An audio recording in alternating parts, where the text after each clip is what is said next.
"77-year-old Thomas Daughter of Syracuse was shot in the face during a recent armed robbery at his North Side liquor store. Daughter may have lost sight in his right eye, but he hasn't lost his view on gun violence. Individuals that kill other people, maybe they're out of their minds, and probably some instances they are. But in most instances, it's a bad choice they made at that moment. But do I think they're bad people per se? No. No, I don't.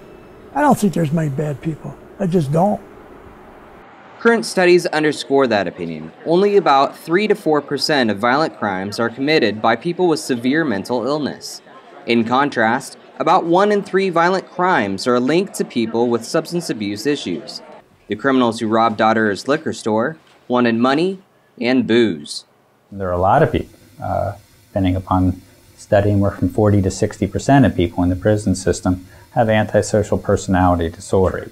An antisocial personality disorder, callous on emotional traits, they care about themselves, they're willing to walk over you to achieve their goal.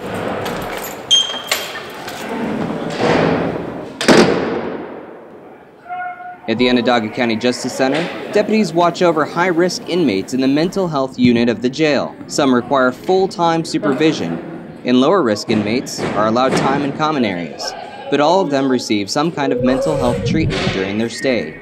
Any inmate in the building has access to mental health. They can ask a deputy to speak to mental health or put in their own request to speak to mental health, and they have mental health services readily accessible to them.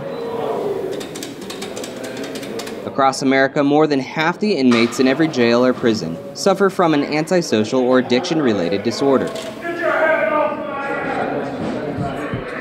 But Williams says there's hope in the system. If they have a desire to set goals while they're here and work on goals, if they follow through with a case manager, a treatment, a psychiatrist, their road to success is definitely possible. For many inmates, mental health treatment may have come too late in their life. And some psychologists say intervention at a young age could have kept them from getting into trouble. They say it could have prevented events like the Sandy Hook elementary school shooting.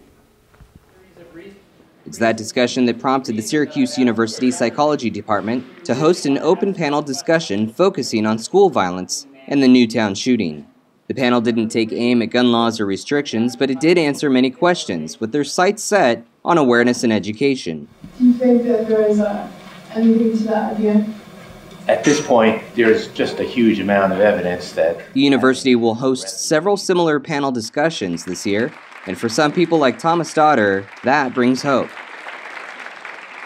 I have no problem with people with guns. I don't want one personally, no. And if you could stop gun violence, so to speak, or the mayhem, then go right on and keep talking and talking and talking.